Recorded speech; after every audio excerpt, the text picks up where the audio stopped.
నమస్తే, welcome to mega 9 TV. PM Kisan పథకం లబ్ధిదారుల జాబితా నుంచి కేంద్రం 35 లక్షల మంది రైతుల పేర్లను తొలగించడంతో ఇప్పుడు తీవ్ర కలకలం రేపుతోంది. కేంద్రం ఇలా ఎందుకు చేస్తోంది? అసలు లబ్ధిదారుల సంఖ్య ఎందుకు తగ్గుతోంది?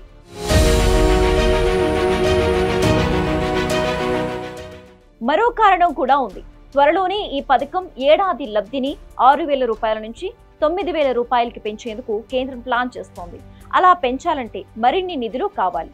అయితే అనర్హులను జాబితా నుంచి తొలగిస్తే కేంద్రానికి ఆ మేరకు కొంత డబ్బు మిగులుతుంది. దాన్ని ఉపయోగించి లబ్ధిని పెంచాలని కేంద్రం ప్లాన్ చేస్తోంది. దీనివల్ల కేంద్రానికి అదనపు భారం పడదు. అదే సమయంలో రైతులకు 9,000 రూపాయల చొప్పున ఇచ్చినట్టు అవుతుంది.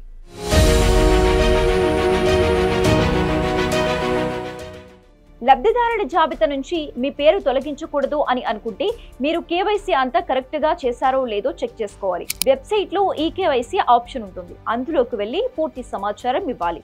అలాగే తప్పుడు సమాచారం ఉంటే దాన్ని తొలగించాలి. అర్హతలను బట్టి మీరు అనర్హులు అని మీకు అనిపిస్తే స్వయంగా లబ్ధిని రద్దు చేసుకోవచ్చు. దేశవ్యాప్తంగా ఇలా కొంతమంది రద్దు చేసుకుంటున్నారు.